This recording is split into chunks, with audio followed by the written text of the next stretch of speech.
Hi guys, it's Sam here with Sunshine City Counseling, giving you 5 tips to help kick this school year in the butt. So first, number 1, normalize conversations about change.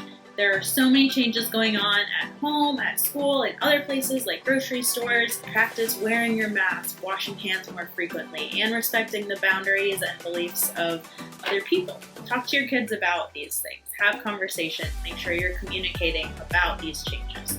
Number 2, self-care. I know we hear these words a lot, but make sure you're caring for yourself and for your kids. What is your sleep like? Are you sleeping enough? What's your mood like? Are you checking in with yourself? Do you need to get some time alone? Can you go to the bathroom and take a few deep breaths? Ask yourself how you're feeling today. What's your appetite like? Are you eating nourishing foods? What's your substance use like? Are you smoking or drinking more than normal? Do you want to? Is this something you're aware of?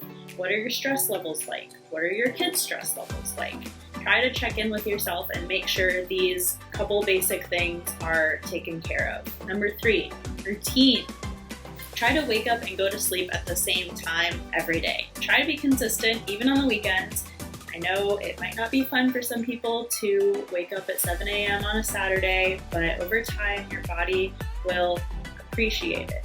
Of course, if you need extra sleep, get that extra sleep if you're able to, but over time, you will grow to feel more well-rested. Make sure you include time in your routine for work, play, and physical activities. It's really important to stay active during this time, whether it's going for bike rides or walks, stuff like that. You know it.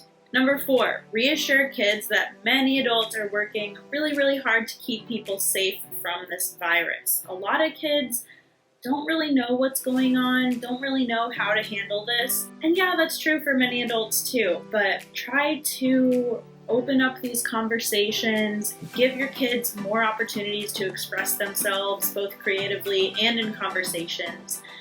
Try to lead by example, practice wearing masks, washing hands more frequently, and like I said earlier, respecting the boundaries and opinions of other people. Number 5, last thing, remember to stay flexible and open-minded. Things are really polarizing right now. Things are changing every single day. Things are really chaotic and crazy, but try to find ways to stay grounded and feel like yourself.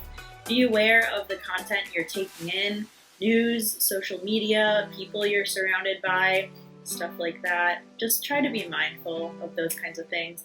And remember, you can't pour out of an empty cup. So fill yourself up, stay hydrated, stay caffeinated, and stay safe.